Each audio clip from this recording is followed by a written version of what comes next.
Hello student, online classes में आपका स्वागत है। आज आपके सामने एक नया टॉपिक लेकर के आए हैं। इसके पहले वाले वीडियो में आपके पास शॉर्ट क्वेश्चन एक्सरसाइज के संदर्भ में दिया गया था। विविध एग्जामों में जो क्वेश्चन शॉर्ट क्वेश्चन आते हैं उन्हीं के संदर्भ में वीडियो के माध्यम से आपके पास भेजा गया था। इस वीडियो में फिर से हम लोग वैदिक सभ्यता का विस्तार से अध्ययन करेंगे और इसके अंतर्गत क्या क्या महत्वपूर्ण बिंदु हैं उसको देखेंगे। तो चलिए विषय वस्तु को स्टार्ट करते हैं और देखते हैं वैदिक सभ्यता के अंतर्गत क्या क्या चीज़ें हैं। इंट्रो देखेंगे, उसके पश्चात इस वीडियो में इस तरह से चीज़ें रहेंगी। अगले वीडियो में सामाजिक, राजनीतिक और आर्थिक यानी आर्यों का सामाजिक, आर्थिक और राजनीतिक जीवन के संदर्भ में अध्ययन करेंगे। तो इस तरह से विस्तार से हम लोग क्रम से चलेंगे। एग्जाम के संदर्भ में डायरेक्टली आप केवल शॉर्ट क्वेश्चन ही तैयार करेंगे तो इस तरह से आपकी तैयारी नहीं होगी, क्योंकि जब बेहतर समझना ज़रूरी है, केवल रटना नहीं है। आपको तो समझना ज़रूरी है। तो इसी के संदर्भ में हर टॉपिक को हम लोग गहन अध्ययन से, गहराई से अध्ययन करेंगे। तो चलिए विषय वस्तु स्टार्ट करते हैं और देखते हैं वैदिक सभ्यता में क्या क्या चीज़ें महत्वपूर्ण हैं। सबसे पहले इंट्रो में परिचय में हम लोग देखेंगे वैदिक सभ्यता के प्रवर्तक कौन थे। आर्य थे। जैसा कि आप नाम से भी जानते हैं कि कभी कभी इसे आर्य सभ्यता भी कहा जाता है। तो वैदिक सभ्यता के प्रवर्तक आर्यों को माना जाता है कि वैदिक सभ्यता के ये प्रवर्तक थे। इसलिए इस सभ्यता को क्या कहा जाता है? आर्य सभ्यता कहा जाता है, क्योंकि इस सभ्यता के आर्य ही इसके प्रवर्तक थे। आर्य शब्द का अर्थ होता है कुलीन, उत्कृष्ट, अभिजात, श्रेष्ठ, उदात्त से माना जाता है। तो आर्यों का एग्ज़ाम में बहुत सारे एग्ज़ाम में क्वेश्चन आते हैं कि आर्य मीन्स क्या होता है। तो ये ऑप्शन आप जानते रहें, इसको नोट्स में इस तरह से लिख लें कि आर्यों को क्या कहा जाता था। और इस तरह से एग्ज़ाम में एक ऑप्शन इसमें से कोई एक रहेगा कि निम्न में से आर्यों को कहा जाता था। 4 ऑप्शन रहेगा। तो अगर ये सारे नाम आपको लर्न होंगे तो आसानी से आप प्रश्नों को कर पाएंगे। इस सभ्यता का काल यानी वैदिक सभ्यता का काल जो है 1500 ईसा पूर्व से 600 ईसा पूर्व तक माना जाता है। अब हम लोग वैदिक सभ्यता के काल विभाजन के संदर्भ में अध्ययन करेंगे। जैसा कि आप जानते हैं वैदिक काल को 2 भागों में डिवाइड किया गया है। तो देखते हैं किस तरह से है। तो वैदिक सभ्यता का जो काल विभाजन है, तो वैदिक सभ्यता को 2 भागों में बांटा गया है। पहला है ऋग्वैदिक काल। अब डियर स्टूडेंट, यहाँ पे एक चीज़ महत्वपूर्ण बिंदु है कि ऋग्वैदिक काल को पूर्व वैदिक काल भी कहा जाता है। तो इसको जानते रहें, कन्फ्यूजन हो जाता है अक्सर आप लोगों को कि ऋग्वैदिक काल को पूर्व वैदिक काल भी कहा जाता है। इसका काल है 1500 ईसा पूर्व से 1000 ईसा पूर्व, यानी चाहे ऋग्वैदिक काल आए एग्जाम में, चाहे पूर्व वैदिक काल आए, इसका जो काल अवधि है 1500 ईसा पूर्व से 1000 ईसा पूर्व है। नेक्स्ट है दूसरा उत्तर वैदिक काल। फर्स्ट आपका था ऋग्वैदिक काल या पूर्व वैदिक काल, दूसरा है उत्तर वैदिक काल। अब इसका टाइम क्या है? 1000 ईसा पूर्व से 6000 ईसा पूर्व। ऋग्वैदिक या पूर्व वैदिक काल में ऋग्वेदों की रचना हुई। अब ये तो काल विभाजन हो गया। अब रचनाओं के संदर्भ में अध्ययन करेंगे। एग्जाम में इस तरह से क्वेश्चन आता है कि फलावेद की रचना किस काल में हुई थी। तो यहाँ पे ध्यान देने बात है कि ऋग्वैदिक या पूर्व वैदिक दोनों चीज़ें हैं। जैसे यहाँ पे 2 नाम एक ही चीज़ है, चाहे ऋग्वैदिक बोलें या पूर्व वैदिक। तो यहाँ पे भी समझेंगे कि ऋग्वेद की रचना कब हुई। ऑप्शन में चाहे ऋग्वैदिक काल रहे या फिर पूर्व वैदिक काल रहे, दोनों एक ही चीज़ है। इसलिए इसको लर्न रखेंगे, भूलेंगे नहीं कि ऋग्वैदिक काल या पूर्व वैदिक काल में ऋग्वेद की रचना हुई थी। उत्तर वैदिक काल में जो सेकेंड है, तो उत्तर वैदिक काल में किसकी रचना हुई थी? सामवेद, यजुर्वेद और अथर्ववेद की रचना हुई थी। किस काल में? उत्तर वैदिक काल में। और इसके साथ साथ अन्य रचनाएं भी हुई थी, जैसे ब्राह्मण ग्रंथ, आर्यण्यक ग्रंथ और उपनिषद ग्रंथ। ये रचना किस काल में हुई थी? उत्तर वैदिक काल में।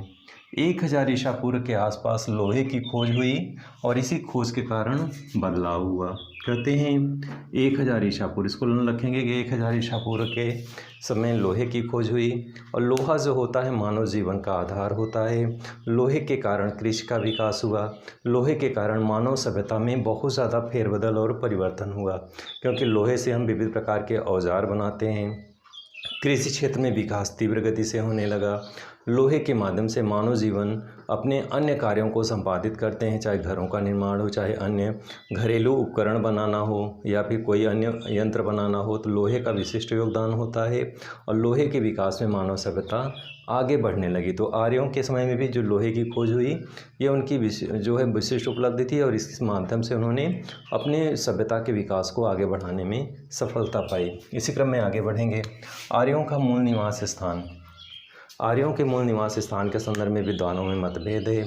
इतिहास में बहुत सारे ऐसे मैटर होते हैं, बहुत सारे ऐसे टॉपिक होते हैं जिसमें अलग अलग विद्वानों के अलग अलग मत होते हैं। तो इसके संदर्भ में हम लोग अध्ययन करेंगे कि आर्यों का मूल निवास स्थान कहाँ था, उनका भौगोलिक स्वरूप कहाँ था, वे कहाँ से आए थे और किस जगह पे बसे, तो उस सब चीज़ों पे अध्ययन करेंगे। तो सबसे पहले हम लोग देखेंगे आर्यों का मूल निवास स्थान। इसके संदर्भ में विद्वानों में अपने अपने मत हैं, सभी विद्वानों ने अपने अपने मत दिए हैं।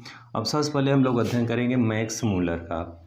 मैक्स मूलर जो है उनका क्या मानना है कि आर्य कहाँ से आए थे, उनका निवास स्थान क्या था, मध्य एशिया, यानी वर्तमान समय में मैक्स मूलर के मत को ही स्वीकार किया गया है। तो आर्यों का मूल निवास जो स्थान क्या था, मध्य एशिया। यह ज़्यादातर एग्जाम में इस तरह से क्वेश्चन आता है कि कौन मानता है मध्य एशिया का मूल निवास स्थान था आर्यों का, तो मैक्स मूलर का। नेक्स्ट है बाल गंगाधर तिलक। अब बाल गंगाधर तिलक जो है उत्तरी ध्रुव प्रदेश मानते हैं और ये वर्णन अपनी पुस्तक the Arctic of home of Aryans में मिलता है।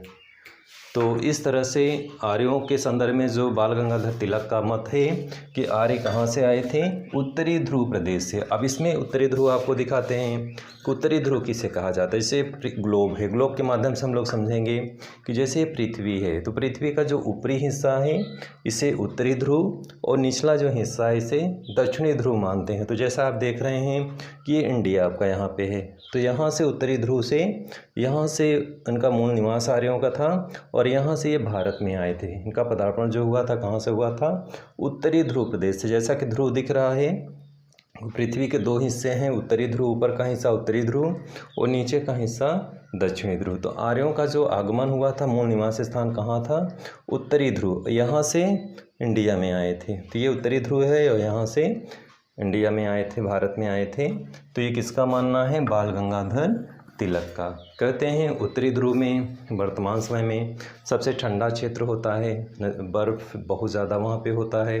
तो वहाँ पे केवल इस टाइम में वैज्ञानिक केवल रहते हैं, रिसर्चर रहते हैं, मानव सभ्यता इस समय वहाँ पे नहीं है।